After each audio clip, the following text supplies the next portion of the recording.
प्रिय छात्रों नमस्कार। द साइंस एरा के मैथ के इस सेशन में आप सभी का स्वागत है। आज हमने कुछ PYQs लिए गए हैं जो प्रीवियस ईयर में आए हुए क्वेश्चंस हैं और जो आपकी प्रिपरेशन में आपको बहुत हेल्प करेंगे, इसीलिए हमने कुछ स्लाइड्स में इन क्वेश्चंस को लिया है। आइए हम उन मैथ के क्वेश्चन को सॉल्व करते हैं और नए नए तरीके जानते हैं कि किस तरह से आप सवालों को आसानी से सॉल्व कर सकते हैं। आइए हम लोग स्लाइड पे चलते हैं। हमारा पहला क्वेश्चन है, the distance of point 7,3 from y axis will be. ये कोऑर्डिनेट ज्योमेट्री का सवाल है जिसमें यह कहा गया है कि कोई पॉइंट है जिसके कोऑर्डिनेट्स दिए गए हैं 7,3, y एक्सिस पर उसकी डिस्टेंस कितनी होगी। तो ये जो 7,3 है, यहाँ पे x को 7 रिप्रेजेंट कर रहा है और y को 3 रिप्रेजेंट कर रहा है, तो यहाँ पर 3 इसका राइट ऑप्शन होगा। आइए अब हम लोग नेक्स्ट क्वेश्चन पे चलते हैं। अगला सवाल है, the least number which when divide by 35, 56 and 91 leaves then same remainder 7 in each case will be. यहाँ पर ये सवाल हमको कह रहा है कि वह हमें छोटी से छोटे नंबर ज्ञात करना है जिसे हम 35, 35 से, 56 से और 91 से जब भाग करते हैं तो हर दशा में 7 उत्तर आता है। तो जब भी आपको ऐसे कोई सवाल दिए जाएं तो उसमें सबसे पहले आपको उसका एलसीएम निकालना होता है। आइए हम लोग 35, 56 और 91 का एलसीएम निकालते हैं।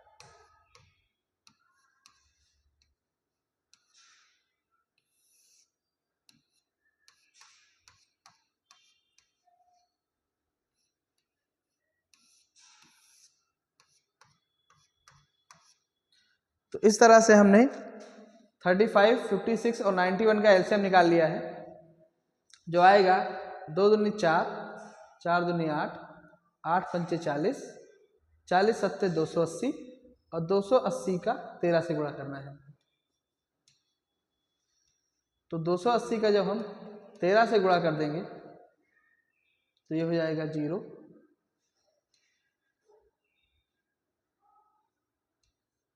इसका उत्तर आएगा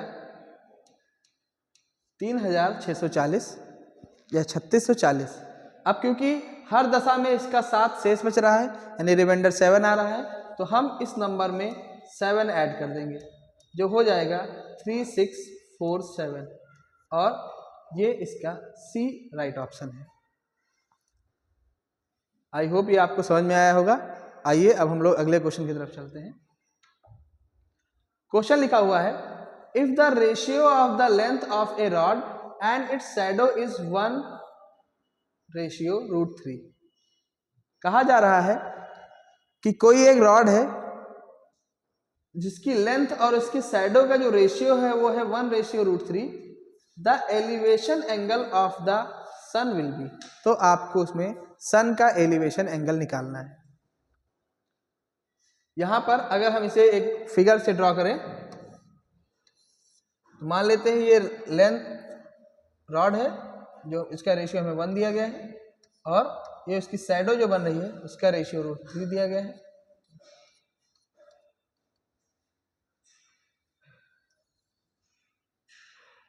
तो इस तरह से अगर हम यहां पर देखें तो ये हो जाएगा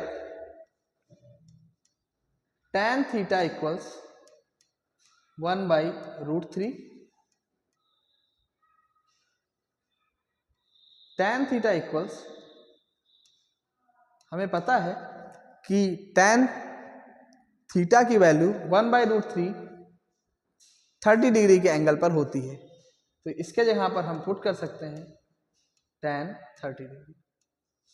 इस तरह से थीटा की जो वैल्यू आ जाएगी वो हो जाएगी 30 डिग्री, और इसका ये फर्स्ट ऑप्शन सही है। आइए अब हम नेक्स्ट क्वेश्चन की तरफ चलते हैं।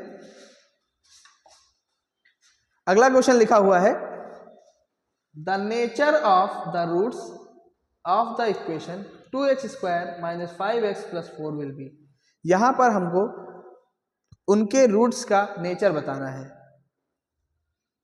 यानी उनके शून्यांकों की प्रकृति बतानी है। चलिए सवाल देखते हैं।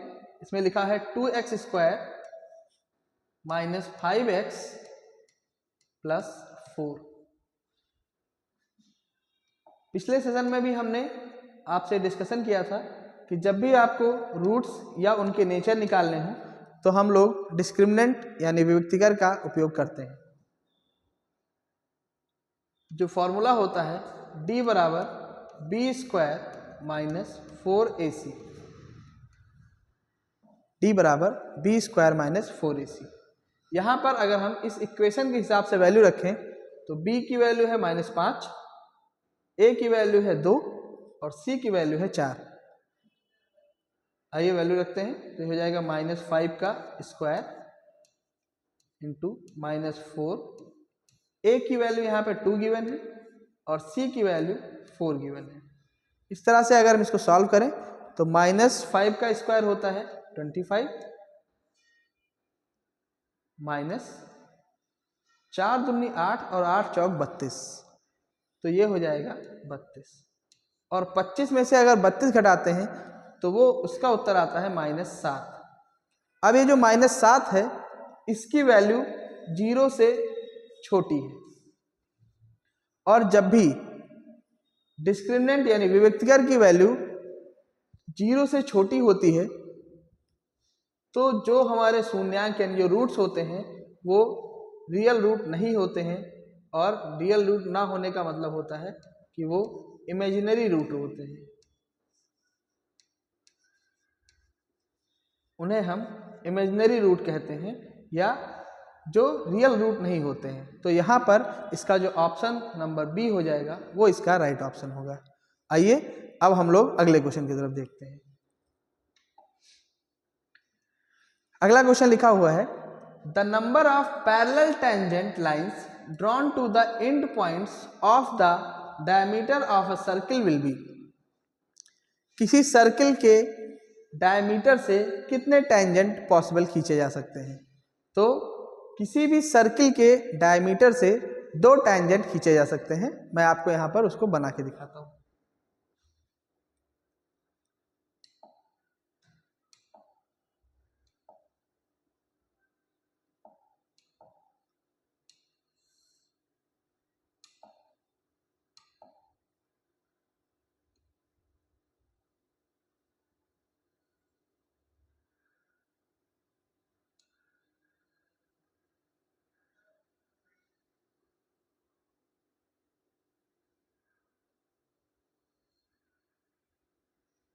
हमारे क्वेश्चन में यही बात पूछी जा रही है कि कितनी पैरेलल टेंजेंट लाइन जो है वो डायमीटर के इन पॉइंट से बनाई जा सकती हैं।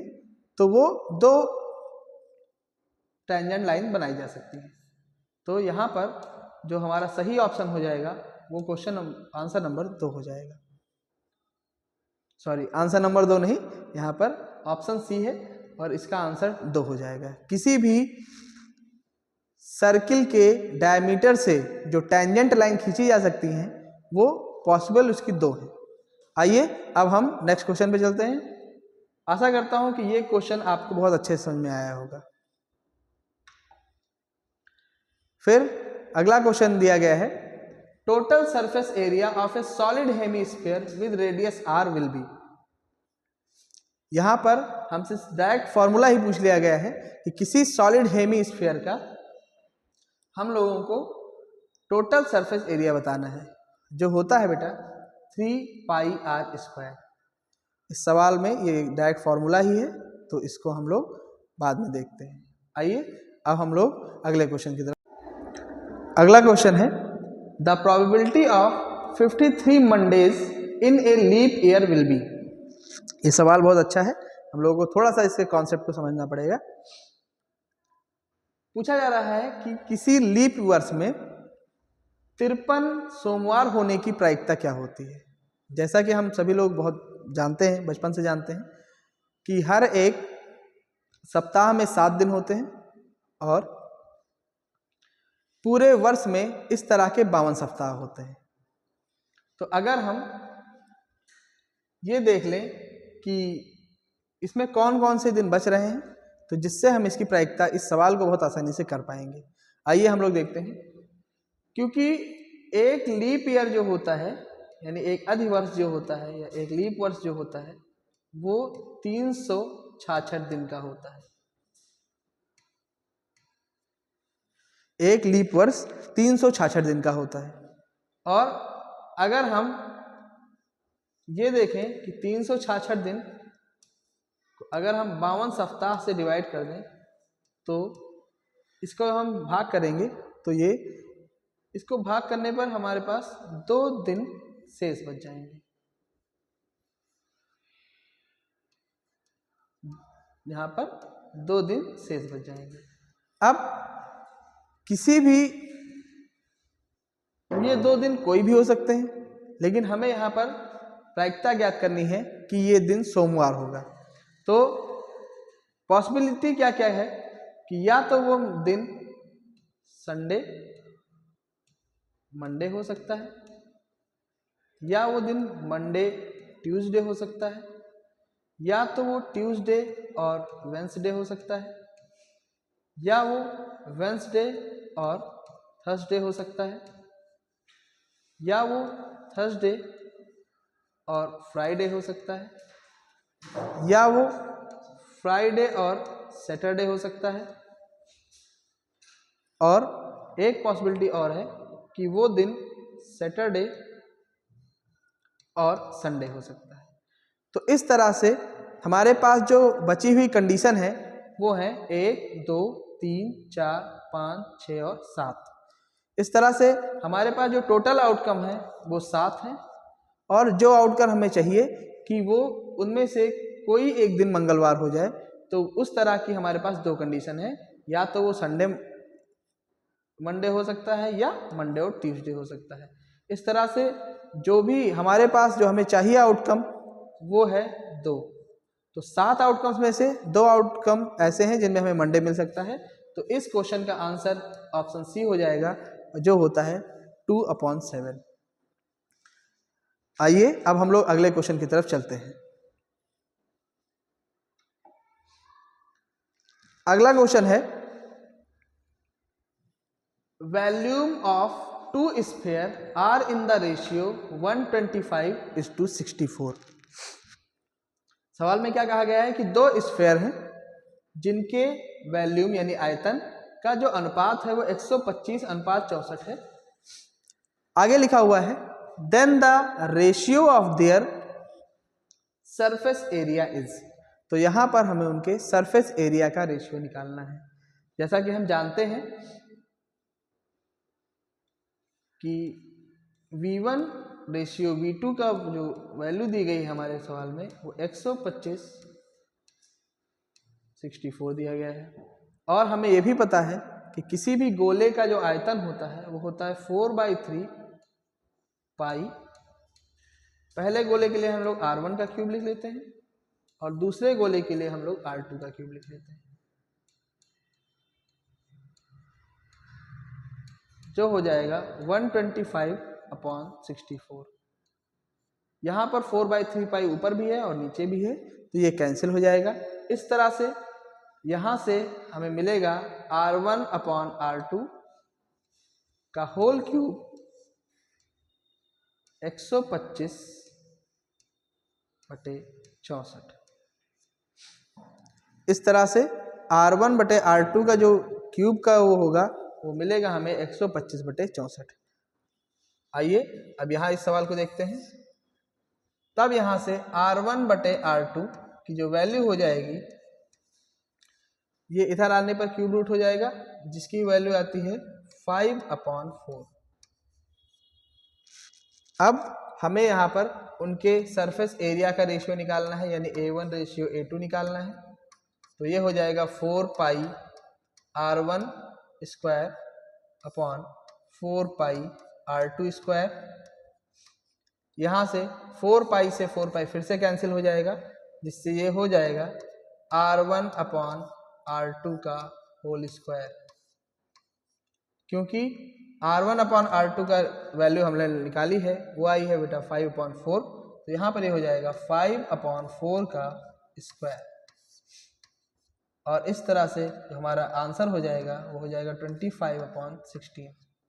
यहाँ पर जो सी ऑप्शन है 25/16, ये हमारा राइट ऑप्शन है।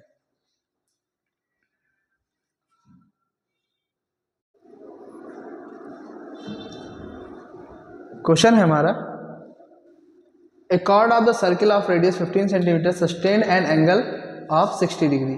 यहाँ पर जो एंगल बताया जा रहा है वो बताया जा रहा है कि 60 डिग्री का बन रहा है।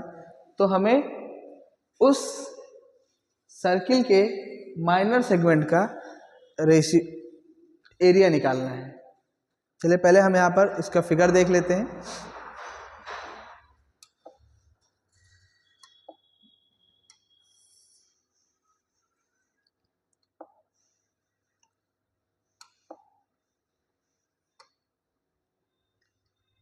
इसके सेंटर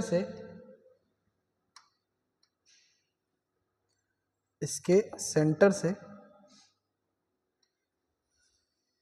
एक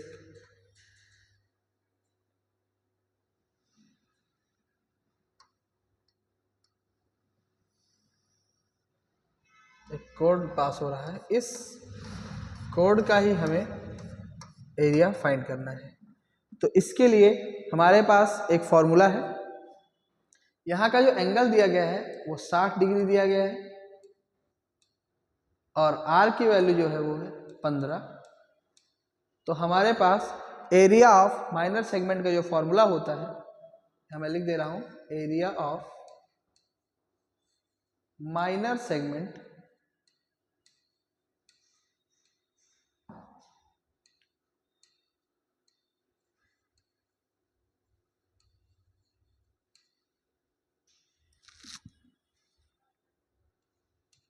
is R square pi theta pi upon 360 minus sin theta by 2। ये माइनर सेगमेंट को निकालने का फॉर्मूला होता है। कोई भी माइनर सेगमेंट किसी भी सर्किल के लिए जब निकलता है तो उससे जो उसके सेंटर पे बना हुआ ट्रायंगल है उसमें से हम अगर हम सेक्टर के एरिया में से माइनस कर देते हैं तो हमारा माइनर सेगमेंट मिल जाता है। इसी के लिए उसी से बना हुआ ये फॉर्मूला है।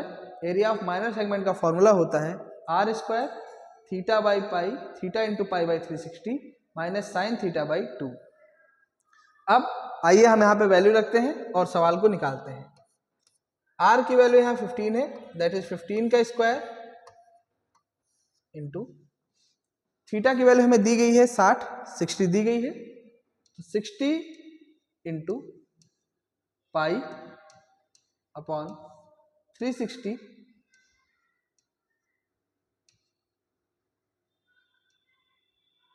Sine theta. तो यहाँ पे हम थीटा की वैल्यू 60 है तो ये रख देंगे साइन 60, और साइन 60 की वैल्यू होती है √3/2, तो ये हो जाएगा √3/2 होल अपॉन 2। अब 15 का स्क्वायर होता है 225,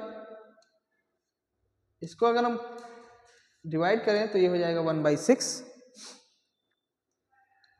ये हो जाएगा 225 इंटू पाई बाई 6 माइनस √3/4। अब आगे हम देखते हैं, तो यहां पर ये हो जाएगा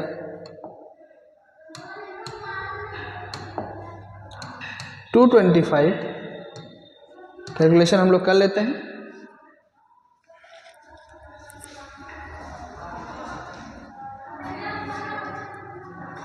कैलकुलेशन हो जाएगी 3.14 को डिवाइड करते हैं हम लोग 6 से, तो इसका आंसर लगभग 0.52 आ जाएगा। माइनस अगर हम 1.732 को डिवाइड करते हैं 4 से, तो इसका आंसर 0.43 आ जाता है। इस सवाल को हम लोग थोड़ा सा इस साइड में लिख देते हैं, ये हो जाएगा। अगर हम आगे कैलकुलेशन करें तो 2.225 डिवाइड करना है 0. ये हो जाएगा 0.9। अगर हम इसको 0.09 से मल्टीप्लाई करते हैं तो लगभग इसका आंसर 20.25 और ये सेंटीमीटर स्क्वायर इसका आंसर हो जाएगा। आप सभी लोग इसका सवाल का स्क्रीनशॉट ले लें।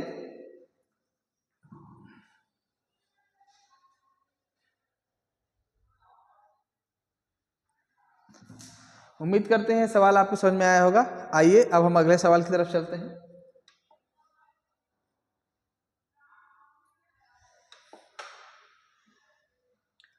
अगला सवाल है, the product of age of Punita 2 years ago and her age after 4 years from now is 1 year more than the twice of her present age. Find her present age. सवाल में लिखा गया है कि पुनीता की एज जो प्रेजेंट एज है उससे 2 साल पहले तथा उसके 4 साल की जो एज होगी वो उसके प्रेजेंट एज के दुगने से 1 ज़्यादा है, तो पुनीता की वर्तमान आयु क्या होगी। हम लोग मान लेते हैं कि पुनीता की जो एज है वो x है। तो सवाल के हिसाब से देखते हैं अकॉर्डिंग टू क्वेश्चन। 2 साल पहले यानी कि x - 2 और फिर आगे लिखा हुआ है आफ्टर 4 ईयर, 4 साल बाद, यानी कि उसकी एज में अगर हम 4 जोड़ दें, इन दोनों का जो प्रोडक्ट यानी गुणा है वो उसकी प्रेजेंट एज हमने x मानी है, x के 2 गुने से 1 ज़्यादा है, यानी ये हो जाएगा 2x + 1। इस तरह से अगर हम इसको सॉल्व करते हैं तो ये हो जाएगा x × x x² plus 4x - 2x - 8 equals 2x + 1, x² plus 2x - 8 equals 2x + 1। यहाँ पर हम दोनों साइड से 2x और 2x कैंसिल कर देते हैं, तब x² इक्वल्स 1, ये -8 है, इधर ट्रांसपोज होकर ये +1 हो जाएगा, तो 8 + 1 हो जाता है 9। तो इस तरह से x की जो वैल्यूज आएंगी वो हो जाएगी ±3 या x इक्वल्स 3 ईयर्स, यानी कि पुनीता की जो एज है वो 3 साल है। हमें इक्वेशंस के वो आंसर देखने होते हैं जो हमारे इस इक्वेशंस को सेटिस्फाई कर पाए। इस सवाल का स्क्रीनशॉट ले लें। आइए अब हम नेक्स्ट क्वेश्चन की तरफ चलते हैं। इस सवाल में लिखा हुआ है, how many silver coins 1.75 centimeter in diameter and the thickness of 2 mm must be melted to form a cuboid of the dimension 5.5 centimeter into 10 centimeter into 3.5 centimeter। इस सवाल में ये कहा गया है कि 1.75 सेंटीमीटर के डायमीटर और 2 mm थिकनेस के कितने सिक्कों को मेल्ट किया जाए जिससे इस डायमेंशन के कितने सिक्के बन सकते हैं, यानी कितने सिक्कों को मेल्ट करने पर इस डायमेंशन का हमें क्यूबॉइड मिल सकता है। तो यहाँ पर होता क्या है कि किसी भी एक शेप को जब दूसरे शेप में कन्वर्ट किया जाता है तो दोनों के जो वैल्यूम होते हैं वो आपस में बराबर होते हैं। हम मान लेते हैं कि number of coins x, let number of coins is x.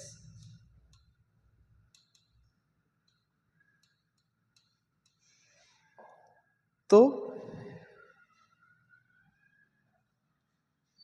मान लेते हैं कि x सिक्के हैं और हर एक सिक्के का जो वैल्यूम है वो है v1 इक्वल्स, और उन्हें इस क्यूबाइड के बराबर किया जाता है। तब क्योंकि सिक्के जो होते हैं उन्हें हम सिलेंडर की तरह कंसीडर करते हैं, जिसका फॉर्मूला होता है, जिसके वैल्यूम का फॉर्मूला होता है pi R square H, then x into pi R square, इसे हम r1 लिख देते हैं, तो r1 स्क्वायर एच इक्वल्स, यहाँ पे हो जाएगा L into B into H.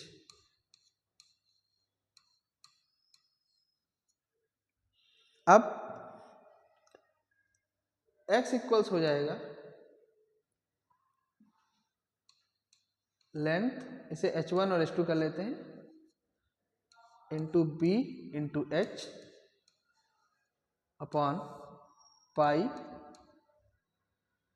r1 square h, ये h2 हो जाएगा और ये h1 हो जाएगा।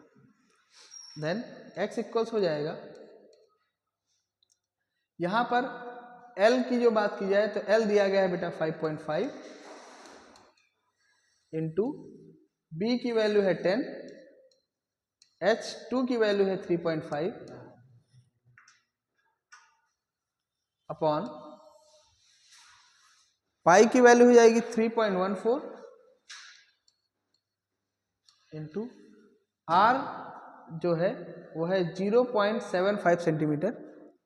तो R की वैल्यू, यहाँ पे डायमीटर है तो डायमीटर जो है वो रेडियस का हाफ होता है, तो अगर हम यहाँ से निकालें तो ये हो जाएगा 0.875 और ये इसका स्क्वायर हो जाएगा इंटू, यहाँ पर ये 2 mm लिखा हुआ है, हम क्योंकि सारी वैल्यू सेंटीमीटर में है तो हम इसको सेंटीमीटर में कन्वर्ट कर लेते हैं, जो हो जाएगा 0.2 सेंटीमीटर।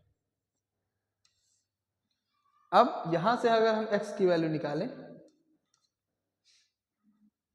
तो इसका कैलकुलेशन हम लोग कर लेते हैं।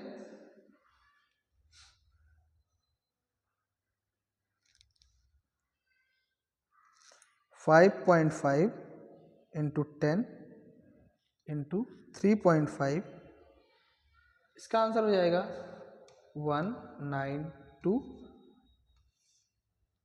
और अगर हम इसको सॉल्व करें 3.14 इंटू 0.875 इंटू 0.875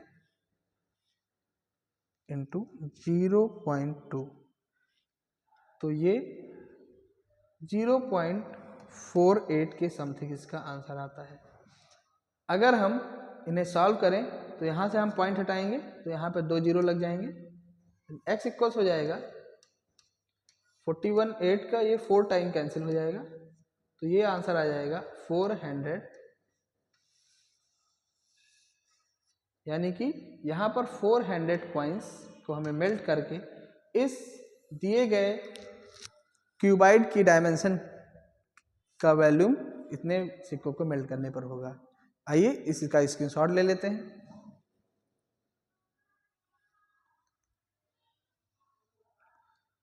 आइए अब हम लोग अगले क्वेश्चन की तरफ चलते हैं। इस सवाल में लिखा है if the difference of two number is 26, दो नंबर के डिफरेंस 26 है, one number be the 3 times of the other number, जिनमें से एक नंबर दूसरे नंबर के 3 गुने के बराबर है, देन फाइंड द नंबर, तो आपको उन नंबर्स को ज्ञात करना है।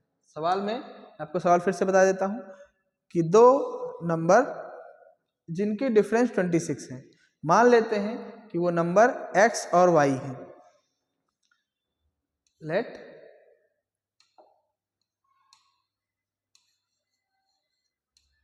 numbers are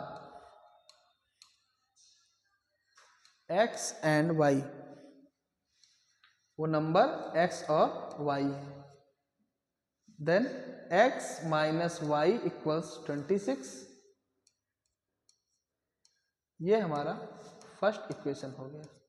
फिर आगे लिखा हुआ है कि जो नंबर है वो 3 टाइम है। यहाँ पर एक थोड़ी सी मिस्टेक हो गई, यहाँ पर आप इसको, ये हमने 2 लिख दिया यहाँ पर, ये हो जाएगा x माइनस वाई इक्वल्स 26।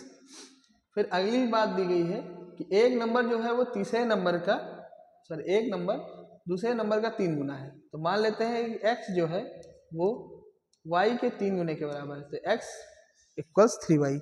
या यहाँ से अगर हम इक्वेशन देखें तो ये बन जाएगा x माइनस 3y बराबर 0। इसे अगर हम इक्वेशन नंबर 2 मान लें।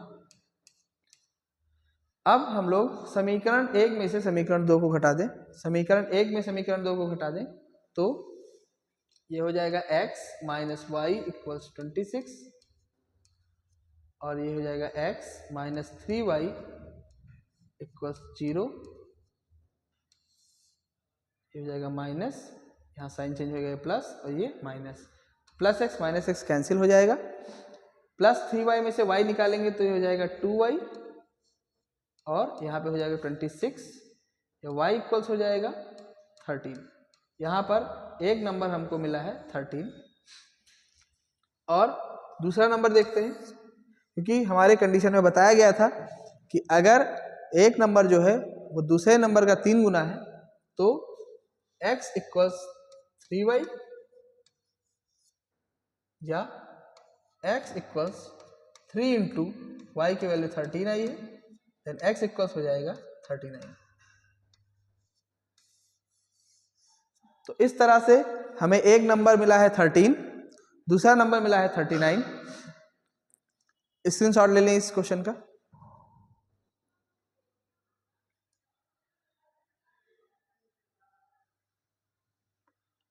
आइए अब हम लोग नेक्स्ट क्वेश्चन देखते हैं। इसमें दिया गया है find the coordinates of the point which divides the line segment joining the point -1, 7 and 4, -3 इन 2:3। यहाँ पर 2 कोऑर्डिनेट दिए गए हैं, मान लेते हैं।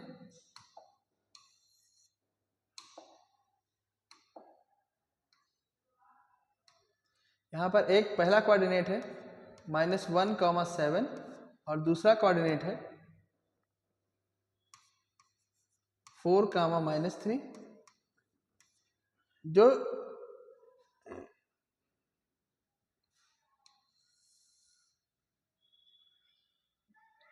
हमें वो कोऑर्डिनेट फाइंड करने हैं जो इससे बनी हुई जो लाइन है वो उन्हें 2:3 में डिवाइड कर रहा हो। अगर इसको 2:3 में डिवाइड करना है तो हमारे पास फॉर्मूला होता है x equals mx2 plus nx1 upon m plus n, और ऐसे ही y के लिए होता है my2 plus ny1 upon m plus n।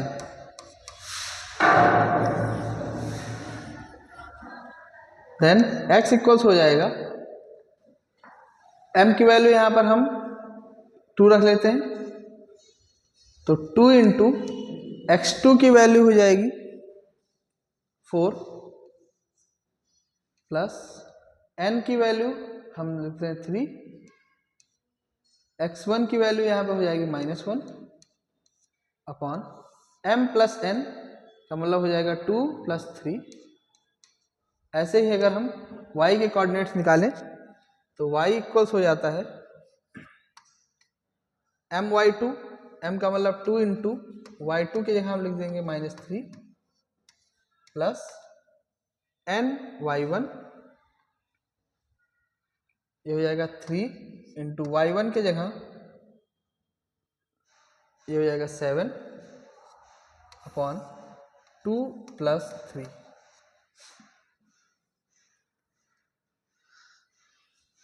तब x इक्वल्स हो जाएगा 4 2 जा 8 -3 अपॉन 3 + 2 5, और दूसरा कोऑर्डिनेट हो जाएगा 2 3 जा 6, यानी कि हो जाएगा -6 + 3 7 जा 21 अपॉन 5। देन इस तरह से x और y के कोऑर्डिनेट्स जो आएंगे वो सॉल्व करने पर वो हो जाएंगे 8 - 3 5 अपॉन 5 1, और 21 - 6 15, और 15/5 हो जाएगा 3। इस तरह से जो हमें कोऑर्डिनेट्स मिले हैं वो हो जाएंगे 1, 3। स्क्रीनशॉट ले लें इसका। आइए अब हम लोग नेक्स्ट क्वेश्चन की तरफ चलते हैं। क्वेश्चन में लिखा हुआ है if the sum of first 8 terms of an AP is 64 and the sum of is first 17 term is 29। यहां पर कोई एपी दी गई है जिसके दो कंडीशन दिए गए हैं कि उसके पहले 8 टर्म के जो योग है वो 64 है, और दूसरे पहले 17 टर्म के जो योग है वो 289 है। तो आपको उनका फर्स्ट टर्म यानी कि पहला टर्म निकालना होगा, और and the common difference of the progression, उस श्रेणी का आपको डी की वैल्यू निकालनी होगी। तो आइए पहले हम लोग यहाँ पर इस सवाल को देखते हैं। यहाँ पर दिया गया है कि उसके 8 टर्म का जो योग है वो है 64। फॉर्मूला हो जाता है n/2 2a plus n-1 into D equals 64। यहाँ से अगर हम इसको देखें तो n की वैल्यू क्योंकि 8 है तो 8 का 2 यानी कि 4 हो जाएगा, 2a प्लस n-1 यानी 8 में से 1 हटाएंगे तो ये हो जाएगा 2a प्लस 7d इक्वल्स 64, या ये हो जाएगा 2a प्लस 7d इक्वल्स 4, यहाँ से डिवाइड हो जाएगा यानी कि 16, और ये हमारा इक्वेशन नंबर फर्स्ट हो जाएगा। ऐसे ही हम दूसरी कंडीशन देखते हैं। इसमें दिया गया है S17 इक्वल्स 289। यहाँ पर हम डायरेक्ट लिखते हैं तो हो जाएगा 17/2 इक्वल्स 2a प्लस 17 - 1 16, यानी 16d इक्वल्स 289।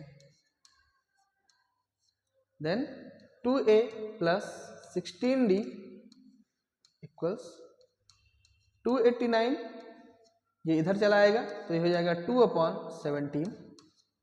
डिवाइड करते हैं तो 17 टाइम कैंसिल हो जाएगा, जिससे हमें मिलेगा 2a प्लस 16d इक्वल्स 34, और ये हमारा इक्वेशन नंबर सेकंड हो जाएगा। स्क्रीनशॉट ले लेते हैं का, फिर हम आगे देखते हैं। आइए अब आगे हम सॉल्व करते हैं इसको। तो इस तरह से हमें दो इक्वेशन मिले हैं। अगर हम इस दूसरे वाले में से पहले वाले को घटा दें तो ये हो जाएगा 2a plus 16d minus 2a minus 7d equals 13 में से 16 हटाएंगे तो ये आ जाएगा 18। इस तरह से plus 2a minus 2a cancel हो जाएगा, और 16 में से अगर हम 7d हटा दें तो ये हो जाएगा 9d इक्वल्स 18, या d इक्वल्स हो जाएगा 2। यानी कि यहाँ पर जो इस प्रोग्रेशन का जो कॉमन डिफरेंस आया है वो 2 आया है। अब इस d की वैल्यू हम किसी भी इक्वेशन में रख देते हैं। अगर हम इसे पहले इक्वेशन में रख दें, putting d in equation first, तो यहां से ऐसा करने से हमें a की वैल्यू भी मिल जाएगी। तो हमारा जो पहला इक्वेशन था वो था 2a plus 7d equal 16, then 2a plus 7d की वैल्यू है 2, तो 7 2 जा 14 इक्वल से हो जाएगा 16, देन 2a इक्वल्स 16 माइनस 14 घटाएंगे तो 2 आएगा, या इसकी वैल्यू सॉल्व करने पर a इक्वल्स हो जाएगी 1। इस तरह से इस प्रोग्रेशन का जो हमें फर्स्ट टर्म मिला है वो है a इक्वल्स 1, और जो इसका हमें कॉमन डिफरेंस मिला है वो है d इक्वल्स 2। स्क्रीनशॉट ले लें इसका।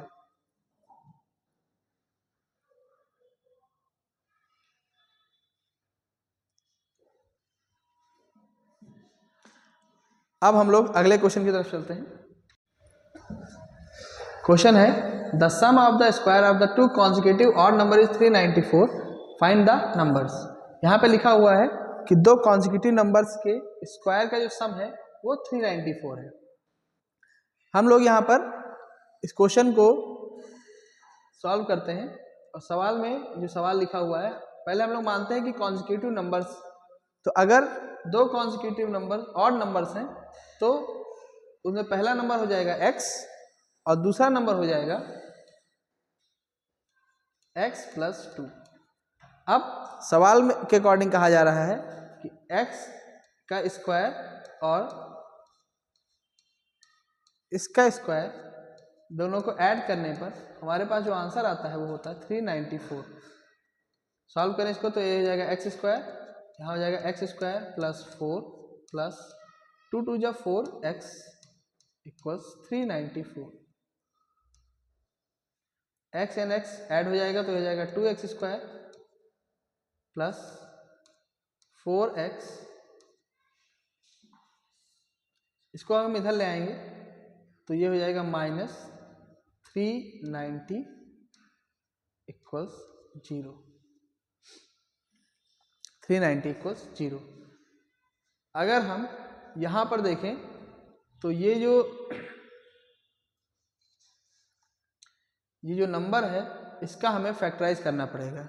सबसे पहले हम इस पूरे इक्वेशन को 2 से डिवाइड कर दें तो ये हो जाएगा x square plus 2x minus 195 equals 0। अब हमें कुछ ऐसे नंबर्स को ढूंढने हैं जिनको घटाने पर प्लस 2x आएगा और मल्टीप्लाई करने पर माइनस 195 आए। तो वो नंबर हो सकते हैं 15 और 13। तो 15x minus 13x minus 195 equals 0। यहाँ से हम कॉमन कर लेते हैं तो ये हो जाएगा x माइनस प्लस 15, और अगर हम यहाँ से माइनस 13 कॉमन कर लें तो ये हो जाएगा x plus 15 0। Then x plus 15 एक ब्रैकेट में हो जाएगा और x माइनस 13 एक ब्रैकेट में हो जाएगा। इस तरह से अगर हम निकालें तो यहाँ पर x की वैल्यू हो जाएगी माइनस 15 और हो जाएगी 13।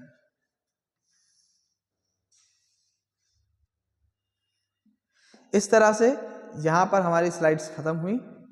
आशा करते हैं कि आपको ये सभी सवाल समझ में आए होंगे और आपकी प्रिपरेशन में आपको हेल्प करेंगे। अगर ये वीडियो आपको अच्छी लगी हो तो आप इस वीडियो को लाइक करें और हमारे चैनल को सब्सक्राइब करें। धन्यवाद।